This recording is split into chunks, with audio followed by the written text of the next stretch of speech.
Pernah kepikiran nggak gimana sih caranya biar uang kita itu kerja lebih keras buat kita? Hari ini kita akan bedah tuntas gimana caranya dividen bisa jadi mesin pendorong buat membangun aset masa depan. Yuk kita mulai. Oke, kita mulai dengan pertanyaan simple tapi penting. Coba deh cek, uang yang Anda simpan di tabungan itu beneran nambah nggak? Seringnya setelah kena potong biaya admin dan lain-lain, nilainya malah bisa-bisa berkurang. Nah, realita inilah yang bikin kita harus cari cara lain yang lebih cerdas. Kalau kita lihat data histori 10 tahun ke belakang, angkanya bicara sendiri kan? Rata-rata imbal hasil tahunan saham itu bisa sampai 5,25%, jauh di atas instrumen lain kayak obligasi atau bahkan emas. Ini nunjukin di mana potensi pertumbuhan terbesar itu berada. Ini semua soal pergeseran mindset yang krusial banget. Kita harus bergeser dari sekedar masyarakat penabung di mana uang kita diam dan nilainya terus kegerus menjadi masyarakat investor yang secara aktif menumbuhkan aset buat ngelawan yang namanya inflasi.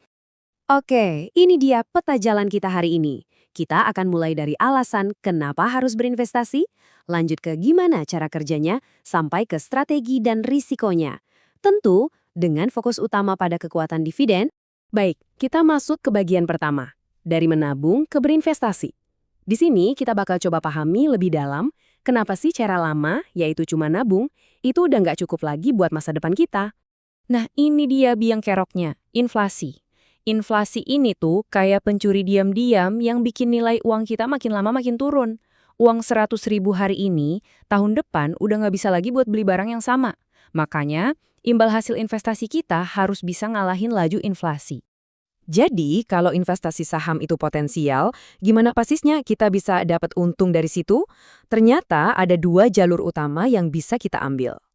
Jalur pertama namanya capital gain. Gampangnya gini, Anda beli saham di harga rendah, terus jual di harga yang lebih tinggi. Selisih harga jual dan beli, itulah keuntungan Anda. Simple kan? Terus, jalur kedua, dan ini yang jadi fokus utama kita hari ini, yaitu dividen.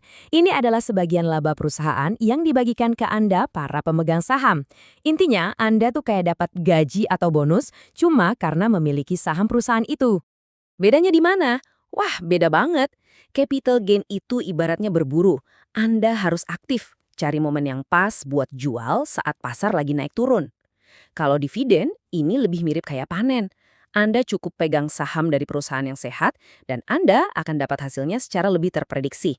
Sekarang kita sampai di jantung pembahasannya. Gimana dividen bisa jadi mesin penggerak aset masa depan Anda? Yuk kita pahami kekuatan dari apa yang bisa kita sebut pohon uang ajaib pribadi kita. Saya suka banget sama analogi ini. Bayangin aja, Anda punya pohon uang ajaib. Setiap tahun, pohon ini ngasih Anda buah berupa uang. Nah, di dunia investasi, peran dividen itu persis seperti itu. Biar lebih kebayang, kita coba hitung-hitungan simpel ya. Misalnya, Anda punya 1.000 lembar saham di satu perusahaan.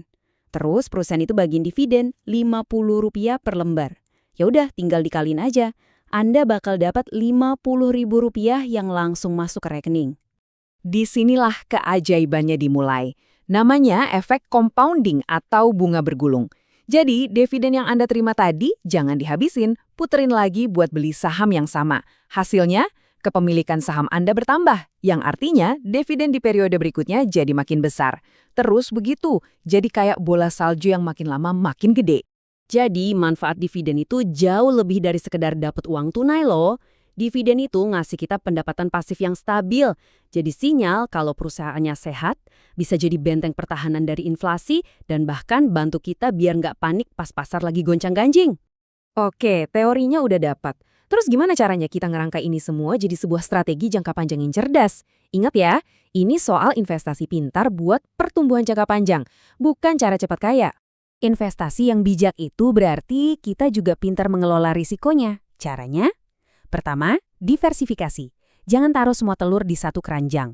Kedua, riset. Kenali perusahaannya. Ketiga, dan ini penting banget, selalu gunakan uang dingin, bukan uang buat kebutuhan sehari-hari. Dan yang terakhir, kendalikan emosi. Jangan panik selling. Terakhir nih, walaupun hasilnya menggiurkan, penting banget buat kita paham apa aja risikonya dan apa jaring pengaman yang ada buat melindungi kita sebagai investor di Indonesia. Setiap investasi pasti ada risikonya. Ada risiko pasar yang dipengaruhi kondisi ekonomi. Ada risiko likuiditas, artinya susah jual saham pas lagi butuh. Ada juga risiko dari perusahaan itu sendiri. Bahkan, risiko terbesar kadang datang dari psikologis kita sendiri pas lagi panik. Eits, tapi tenang, Anda nggak sendirian kok. Di Indonesia ada lembaga yang tugasnya mengawasi seluruh sektor jasa keuangan. Namanya Otoritas Jasa Keuangan, atau yang biasa kita kenal OJK. Misi OJK itu simple tapi kuat banget.